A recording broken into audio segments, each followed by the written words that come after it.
오늘 제목 한번 다시 읽겠습니다. 시작. 예수님을 깨워요. 우리 옆에 친구 혹시 눈 감고 있나 쳐다봐. 깨워야 돼. 깨워. 정신 잘 차리게. 깨워.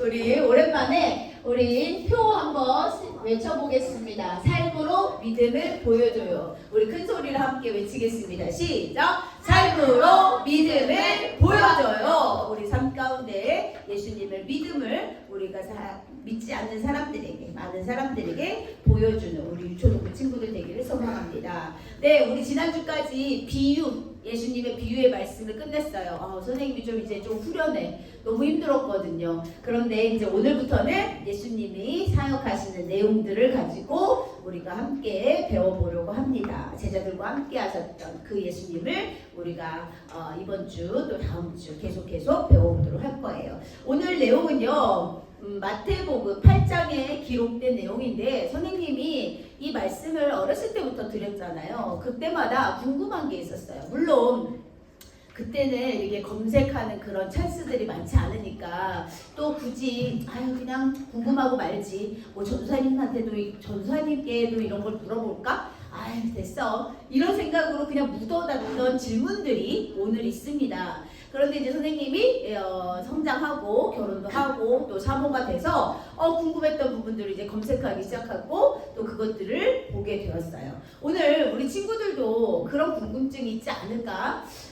선생님과 같은 그런 궁금한 마음이 있지 않을까 해서 우선은 설명을 좀 하고 그 다음에 오늘 말씀을 진행하도록 하겠습니다. 우리가 오늘 장소가 있는데 오늘 말씀의 중심 장소가 갈릴리 호수, 갈릴리 바다 이렇게 표현이 되어 있어요. 갈릴리 호수냐 바다냐? 호수랑 바다랑은 정말 다른 건데 어떻게 마태복음, 마가복음, 누가복음에는 호수라고 표현되어 있고 요한복음에는 바다라고 표현되어 있을까? 갈릴리가 도대체 어떤 곳인데 어떤 사람은 호수라고 어떤 사람은 바다라고 표현됐을까? 선생님이 지도를 한번 보여주세요. 지도를 보니까 분명히 호수인 거야. 왜? 그런데 왜 바다라고 하셨을까? 라는 생각들이 되게 궁금했던 어린 시절이 있었습니다. 갈릴리 호수는 4가지 이름으로 불리고 있어요. 구약 성경에도 나옵니다. 갈릴리란 이름도 있고요. 게네렛이란 말도 있고요. 또 디베랴라는 말들도 있고 게노사렛 이렇게 4가지 이름으로 성경에 기록되어 있어요. 이 4가지 이름으로 기록됐지만 다 어디야? 똑같은 장소야. 지훈아, 선생님이 돌아다니지 말라고 했는데 그치? 집중해서 하세요. 선생님 안타까워서 그래. 이렇게 갈릴리, 게네렛, 디베랴, 게노사렛 이렇게 4가지 이름으로 불리는 곳은 똑같이 갈릴리 호수, 오늘의 배경이 되는 곳입니다. 왜 이것을 바다라고 표현했을까? 분명히 누가 봐도 호수인데 왜 바다라고 표현했을까? 선생님이 찾아보니까 어떤 사람들이 이렇게 말해요. 그때 당시는 호수나 바다나 똑같은 표기를 했다. 이렇게 이야기를 합니다. 그때 당시 또 그 지역에 살던 사람들은 바다를 한 번도 보지 못했기 때문에 그냥 바다라고도 하고 호수라고도 했다. 이런 이야기도 있습니다. 또 어떤 사람들은 호수가 워낙 넓으니까 바다라고 표기하기도 했다. 이런 이야기들이 있더라고요. 호수가 얼마나 넓으면 바다라고 표현했을까? 우리 오늘 호수의 둘레와 면적을 한번 보도록 하겠습니다. 네, 호수의 둘레가요. 둘레는 뭐예요? 이게 한 바퀴 도는 걸 말하죠. 호수의 둘레가 55km래요. 이렇게 말하면 잘 모르죠. 그래서 선생님이 55km, 우리 여기 부산 명성교에서 55km 되는 지역이 어딜까라고 찾아봤더니 마산의 로버트랜드 알아요, 여러분? 거기까지가 55km래요. 호수가 그렇게 넓은 거야. 둘레가 전체 둘레가 55km예요. 그래서 남북 위에서 아래로는 21km인데 그럼 21km는 어느 정도 될까? 여기에서 서면 알아요, 여러분? 서면까지 가는 것이 21km래요. 그 다음에 이제 동서예요.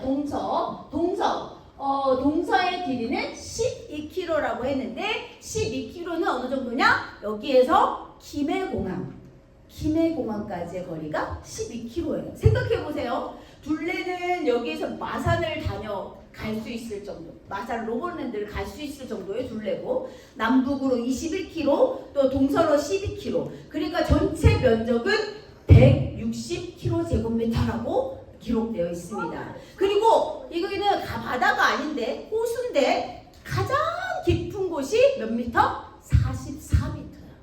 선생님이 예전에 스노클링을 한 적이 있는데 5m만 가도 너무 무섭더라고요. 그런데 44m가 가장 깊은 곳이 44m. 이러다 보니까 이 크기와 넓이와 면적과 이런 것들을 살펴보다 보니까 사람들이 호수가 이렇게 클 수가 있어? 호수가 이렇게 커? 그렇게 생각하니까 바다라고 부르진 않았나? 이런 생각을 해봅니다. 선생님이 2년 전에 강원도에 갔었는데 그곳에도 엄청난 큰 호수가 있더라고요. 선생님이 이게 호수예요? 라고 생각했던 적이 있습니다. 그런데 그 호수도 이 갈릴리 호수보다는 작았어요. 많이 작았어요. 이렇게 아주 넓은 갈릴리 호수이기 때문에 사람들이 바다라고 부르진 않았을까라는 생각들을 해보게 됩니다. 여러 가지 의견들이 있기 때문에 이게 정확한 건 아니에요. 그런데 정말 성지 순례를 가보면 지금도 그 갈릴리 바다가 있는데 그곳에 유람선을 띄우고 그곳에 배를 띄워서 사람들이 살아가고 있다고 합니다. 이렇게 갈릴리 바다 주변으로 마을이 형성됐고 도시가 만들어졌어요. 그만큼 이 갈릴리 바다는 이 지역 사람들에게 꼭 필요한 곳이었다는 생각을 하게 됩니다.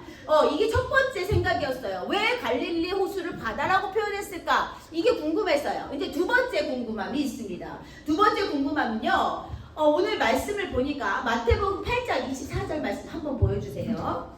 네, 호수에 매우 거친 폭풍이 일어났다고 써 있어요. 폭풍은 어디서 일어나는 거예요, 여러분? 생각해봐. 상식적으로 바다, 그렇죠? 바다에서 일어나는 게 폭풍인데 왜 성경에 호수에 매우 거친 폭풍이 일어났다고 표현되어 있어? 아니 호수에 아무리 그래도 폭풍이 일어날 정도 위험이 있을까? 이거 혹시 그냥 우리 겁주려고 기록한 말씀이 아닐까라고 생각이 들었어요. 어렸을 때 선생님이 이 말씀을 들었을 때. 그래서 선생님이 또 찾아봤죠. 호수에 거친 폭풍이 일어날 수 있을까 없을까? 우리나라에서는 없습니다. 그런데 이 지역의 독특한 특성 때문에 폭풍이 일어날 수 있다고 얘기합니다. 선생님이 가보진 않았어요. 그런데 인터넷을 검색해보니 진짜 그런 일들이 있었고 그런 일들을 사진을 찍어놓은 액자들이 있더라는 거죠. 이렇게 독특한 지리적 특성 때문에 폭풍이 일어나기 쉬워요. 해수면보다 약 210m나 아래에 있어요. 이 호수가. 그리고 주변은 언덕으로 쌓여 있어요. 따라서 기온이 훨씬 높고 근처에 사는 기온이 훨씬 낮기 때문에 이런 지리적 특성으로 거센 바람이 휘몰아치고 갑자기 사나운 폭풍이 일어날 수 있다고 이야기합니다. 이것이 자주 일어나진 않아요. 그러나 분명히 그 지역 사람들은 이 폭풍을 만났고 보았고 알 수 있다는 것이에요. 선생님도 성지순례를 한번 가서 이곳을 한번 보고 싶다는 생각들이 이번에 준비하면서 그런 생각들이 듭니다. 오늘 이 지역에서 바로 갈릴리 호수에서 일어난 사건들을 가지고 우리 오늘 말씀을 진행해 보도록 할게요. 갈릴리는 호수다, 바다다. 호수예요, 호수. 그런데 성경에는 바다라고 기록된 곳도 있다. 호수에서 거친 폭풍이 일어날 수 있나? 있다. 우리나라 호수에서는 거친 폭풍이 일어날 수는 없어요. 그러나 이 독특한 지리적 특성상 이곳에서는 폭풍이 일어날 수 있다고 얘기합니다. 네, 그림을 보여주세요. 예수님이 이제 제자들과 함께 동쪽으로 이동을 하려고 갈릴리에서 배를 탔습니다. 그래서 동쪽으로 이동하라고 있는데 예수님이 너무 힘드신 거야. 사역이 너무 지치다 보니까 예수님이 그냥 배 타자마자 스르르 잠이 들어버렸어요. 그렇게 예수님은 고온히 잠을 자고 있는데 제자들이 갑자기 놀라기 시작한 거야. 왜? 갑자기 호수의 물결이 막 출렁거리기 시작하더니 심상치 않아 보인 거야. 제자들 중에는 어부들이 많았다고 이야기돼 있어요. 어부들이 보기에도 와 이거는 아니야. 이거는 지금 배가 뒤집힐 상황이야. 이것이 정말 위험한 상황이야 라는 것을 감지하게 되었다는 거죠. 그럼에도 불구하고 예수님은 그 안에서 그냥 쿨쿨쿨 잠을 주무시고 계시다는 것입니다. 제자들은 기다렸어요. 예수님이 일어나지 않으실까? 이 폭풍이 잠잠해질 건가? 어떡하지? 살펴보고 있는데 이 폭풍은 잠잠해지려고 하지 않고 결국엔 진짜 바다처럼 이 배가 뒤집힐 그런 지경에 이르렀다는 거죠. 그러자 주무시는 예수님을 제자들은 깨우기 시작합니다. 예수님 일어나세요. 예수님 살려주세요. 저희는 죽을 것 같아요. 어떡해요. 예수님 살려주세요. 이들은 두려움에 휩싸여서 예수님 우리가 죽겠습니다. 우리를 살려주셔요. 빨리 일어나세요. 예수님이 제자들의 호들갑에 일어나셨어요. 다급한 목소리로 부르는 제자들의 목소리를 듣고 일어나셨어요. 그리고 이렇게 말씀하십니다. 오늘 중심 말씀이에요. 어찌하여 무서워하느냐 믿음이 작은 자들아. 이게 무슨 말이야? 우리가 비가 억수로 많이 오는 때, 태풍이 불 때도 막 무서워서 덜덜덜덜 떠는데 지금 배 안에, 작은 배 안에 제자들과 예수님이 있고 이것이 배가 이제 뒤집힐 상황인데 정말 두렵고 떨리는 그런 상황인데도 불구하고 예수님께서는 제자들을 꾸짖으셨어요. 예수님께서는 제자들을 혼내셨어요. 뭐라고? 어찌하여 무서워하느냐 믿음이 작은 자들아 라고 말씀을 하셨다는 거예요. 그리고 곧 일어나서 바람과 바다를 꾸짖으셨어요. 제자들을 꾸짖으시고 그 다음에 무슨 일을 하시나 봤더니 바로 예수님은 바람과 바다를 꾸짖으셨어요. 어떻게? 잠잠하라 고요하라 라고 예수님은 선포하셨다는 거예요. 그러자 어떤 일이 일어났어? 정말 기가 막힌 일이 일어났어요. 그 출렁이던 바다, 막 배가 뒤집힐 것 같았던 그 바다, 무섭고 두려움이 가득했던 그 바다가 예수님의 명령에 갑자기 고요해졌다는 거야. 이런 일이 어떻게 일어날 수 있을까? 제자들도 너무 기가 막혔어요. 도대체 이런 일이 어떻게 일어날 수 있지? 도대체 예수님은 어떤 분이시길래 바다와 바람도 잠잠하게 하시는가? 제자들은 막 헷갈리기 시작했어요. 마태복음 8장 27절에 제자들의 고백이 나옵니다. 도대체 예수님은 어떤 분이길래 바람과 바다도 이분의 말씀에 순종하는가? 그들도 너무 놀란 거야. 왜? 사람들을 고치시고 사람들을 죽은 사람까지도 살리시고 또 아픈 사람 또 마음의 상처를 입은 사람들을 치료하셨던 그 예수님을 보았지만 이렇게 자연 만물 자연을 다스리는 모습은 처음 봤나 봐. 그러니까 이 사람들이 너무 놀란 거야. 어떻게 이런 일이 일어날 수 있지? 어떻게 이런 일이 일어날 수 있을까 얘들아? 어떻게? 지금도 이런 일은 일어날 수 있다는 거야. 왜? 이유가 뭐야? 바로 예수님은 이 세상을 다스리시는 왕이시기 때문이야. 예수님의 창조주 하나님이시기 때문이야. 예수님의 전능하신 하나님이시기 때문이야. 예수님의 하나님의 아들이시기 때문이야. 그래서 지금은 사람의 몸을 입고 이 땅에 내려와 있지만 그 몸 안에는 그의 능력이 하나님의 능력과 권능이 함께 임했기 때문에 바다와 바람도 잠잠하게 하시는 이 자연의 모든 만물들도 통치하시고 다스리시는 분이 바로 예수님. 결국 이것을 뭐라고 말해?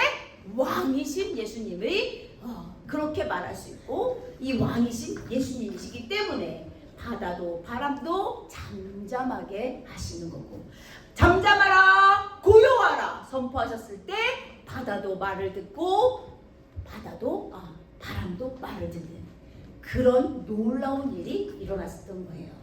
여기서 우리 살펴볼 일이 있습니다. 예수님의 기적을 매일 봤잖아. 쫓아다니면서 예수님이 죽은 사람도 살려내고 예수님이 정말 아픈 사람도 살려내고 오병이어 기적도 일으키고 여러 가지 기적과 표적을 본 제자들이야. 예수님 옆에서 매일 같이 먹고 같이 잠을 잤던 그런 제자들이야. 그런 제자들임에도 불구하고 제자들이 두려웠어. 부들부들 떨었어. 예수님과 분명 같이 있었음에도 불구하고 무서워. 어부라고 물과 친한 그 어부의 직업을 가지고 있던 평생 업으로 지냈던 그 사람들조차도 덜덜덜덜덜 떠는 그런 놀라운 일이 있었을 때 왜 제자들은 예수님이 함께 하시잖아. 예수님이 기적과 표적을 보이시는 능력이 많으신 분임을 분명히 눈으로 직접 봤음에도 불구하고 왜 그들은 두려워서 떨었을까? 생각해보세요. 우리 지난주 말씀에 그 주인의 마음을 알지 못하는 한 달란트 받은 사람하고 똑같아요. 왜 그랬을까? 왜? 이유가 뭐냐면 그들이 예수님과 함께 동행하며 다녔지만, 예수님과 함께 먹고 자며 다녔지만, 예수님을 쫓아다녔지만 그들이 예수님이 어떤 분인지를 정확하게 알지 못했어. 예수님과 같이 다니면서, 예수님과 같이 잠도 자면서, 예수님과 같이 먹기도 하면서도 예수님이 누구신지 정확히 알지 못했기 때문에 그들은 부들부들 떨 수밖에 없었던 거야. 하나님의 권능을 갖고 계신 왕이신 예수님을 알지 못했기 때문에 그들은 두려울 수밖에 없는 거예요. 그러면 선생님, 저도 가끔 두렵고 무섭고 떨리고 이러는데 그럼 정말 그 이유도 이런 걸까요? 맞아.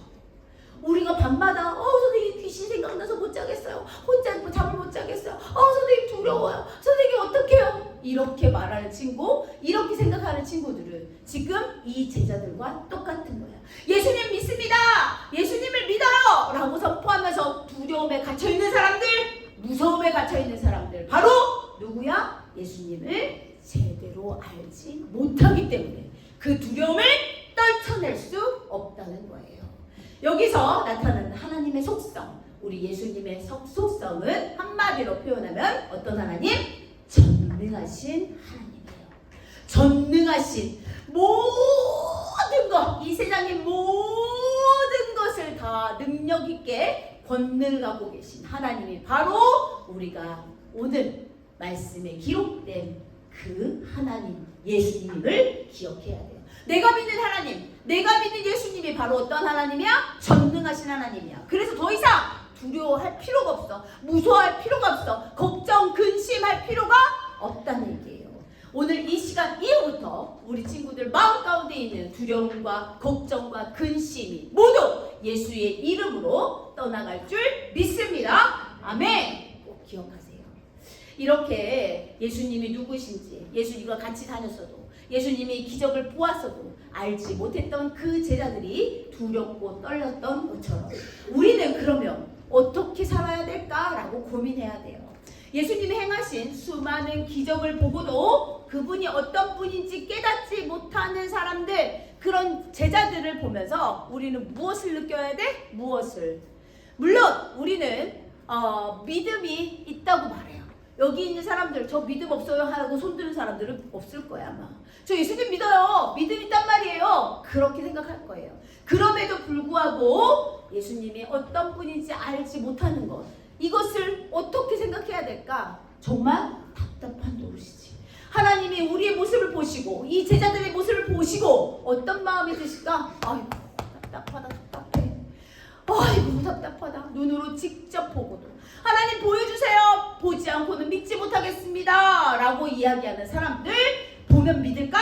아니, 그들은 보고도 믿지 못한다는 거야. 오늘 제자들처럼 말이야. 그래서 우리가 하나님이 눈에 안 보이시기 때문에 우리는 믿을 수 없어요. 예수님이 눈에 보이지 않기 때문에 믿을 수 없어요. 이 말은 맞는 말이 아니야. 왜? 믿음을 하나님이 우리에게 주신 뭐다? 선물이기 때문이야. 우리는 하나님께 믿음을 선물로 받았어. 그래서 우리가 예수님을 나의 구주, 나의 하나님, 나의 아버지, 나의 예수 그리스도 구원자로 고백하는 거야. 이것이 내 의지가 아니라 하나님께서 선물로 주셨다는 거야. 그럼에도 불구하고 제자들은 그 선물 안 받았을까? 받았을 거야. 그럼에도 불구하고 제자들은 알지 못해. 예수님이 어떤 분이신지 궁금해. 어떻게 예수님이 도대체 어떤 분이시길래 바다도 잠잠하게 하시고 바람도 잠잠하게 하실까? 이런 궁금증이 생기면 안 되는데 제자들은 그렇게 믿음이 연약하고 예수님이 누구신지 알지 못했던 거예요. 우리 시편 89편 8절 9절 말씀을 한번 보시고 우리 이제 마무리할 거예요. 오늘 함께 읽어주세요. 시작. 여호와 만군의 하나님이여 주와 같이 능력 있는 이가 누구리까? 여호와여 주의 성실하심이 주를 둘렀나이다. 주께서 바다의 파도를 다스리시며 그 파도가 일어날 때 잔잔하게 하시나이다. 아멘. 주와 같이 능력 있는 이가 누구일까? 있다 없다? 없어. 사람은 그런 능력이 없어. 하나님의 권능으로 예수 그리스도가 지금 사람의 모습으로 오시긴 했지만 예수님의 놀라우신 그 권능을 바로 하나님의 능력임을 우리가 알 수 있다는 거예요. 자연 모든 만물을 창조하신 하나님께서 자연 모든 만물을 다스리는 그런 권능을 갖고 있다는 것을, 그리고 그것을 주관하고 계시다는 것을 우리는 잊지 않고 꼭 기억해야 된다는 거예요. 우리 하나님은 어떤 분이십니까? 창조주 하나님이십니다. 우리 하나님은 구원자 하나님이십니다. 우리 하나님은 주권자 하나님이십니다. 하나님은 통치자 하나님이십니다. 우리가 그 하나님을 예수 그리스도로 고백할 때 나의 믿음이 더 강력해져서 두려움도 사라지고 걱정 근심도 사라지고 무서움도 사라질 줄 믿습니다. 오늘 말씀을 우리 친구들이 꼭 기억해야 돼요. 그래서 여러분 가운데 있는 두려움, 걱정, 근심 이런 모든 것들 이 시간 이후로 다 떨쳐버리고 예수의 이름으로 물리치고 능력 많으신 전능하신 하나님을 의지하며 나갈 때 우리 마음 가운데 두려움이 모두 사라질 것을 기억했으면 좋겠습니다. 우리 함께 선포하겠습니다. 이거 빼먹었네요. 보여주세요. 선생님이 뭘 빼먹었어요? 네, 하나만 이야기하고 마치겠습니다. 시몬 베드로가 이렇게 말했어요. 주는 그리스도시요 살아계신 하나님의 아들입니다. 우리 친구들도 예수님이 누구십니까? 예수님이 누구십니까? 라고 물어볼 때 이렇게 고백해야 돼요. 시몬 베드로처럼 주는 그리스도십니다. 살아계신 하나님의 아들이십니다. 이런 고백이 나의 입술을 통해서 나왔을 때 우리는 강력한 믿음을 가지고 정말 하나님 나라를 선포할 수 있고 또 두려움과 걱정, 근심이 모두 사라질 수 있다는 것을 우리 친구들이 기억해 주셔야 돼요. 우리 예수님은 누구십니까? 선생님이 질문하면 이렇게 대답해 주시고 그것을 기억하고 마음에 새기는 여러분이 되었으면 좋겠습니다. 여러분, 예수님이 누구십니까? 주는 그리스도시요 살아계신 하나님의 아들이시니라. 우리 입 안 벌린 친구 김수혁 친구 한번 말해보세요. 수혁이에게 예수님은 누구십니까? 오, 말할 수 있었네. 또 다시 한번 우리 가윤이가 하겠습니다. 가윤이 입 안 벌렸다는 거 아니에요. 가윤이가 한번 크게 선포해 주세요. 가윤이에게 예수님은 어떤 분이십니까? 아멘. 여러분 한 번 더 선포하겠습니다. 여러분에게 예수님은 어떤 분이십니까? 시작. 주는 그리스도시요 살아계신 하나님의 아들이십니다. 아멘. 그래서 우리는 이제 강하고 담대한 믿음으로 정말 예수님이 누구신지 정확하게 알았으니 이제 두려움 사라져, 걱정 근심 사라져, 무서움 사라져. 내 안에 있는 두려움과 걱정, 근심 모든 것들을 다 물리칠 수 있는 그런 믿음의 사람들이 되었으면 좋겠습니다. 다 같이 선포하겠습니다. 네, 나는 창조주 하나님이 나의 아버지 되심을 믿습니다. 따라서 어떠한 상황도 두렵지 않습니다. 입으로 고백한 것이 나의 귀로 들리고 나의 귀로 들린 것이 나의 뇌에 기억되고 이것이 오래오래 장기 기억으로 넘어가서 우리 삶 가운데 영향력을 미칠 수 있는 그런 놀라운 일들이 일어날 수 있도록 우리 큰 소리로 마음과 힘과 뜻을 다해 선포했으면 좋겠습니다. 다 같이 시작! 나는 창조주 하나님이 나의 아버지 되심을 믿습니다. 따라서 어떠한 상황도 두렵지 않습니다. 할렐루야. 아멘. 기도하겠습니다. 살아서 역사하시는 모든 만물을 창조하시고 주관하신 전능하신 하나님, 오늘 우리 말씀을 통해서 배우게 되었습니다. 하나님, 우리가 믿는 하나님이 그런 하나님임을 저희들은 믿습니다. 내 안에 두려움, 걱정, 근심, 무서움 모든 것들이 예수의 이름으로 떠나갈 줄 믿습니다. 따라서 우리가 하나님의 자녀로 하나님을 아버지라 부르며 하나님께 연합하고 하나님께 영광 돌리는 귀한 삶을 살아갈 수 있도록 주님께서 이끌어 주시옵소서. 감사드립니다. 예수님 이름으로 기도드렸습니다. 아멘. 쿠쿠.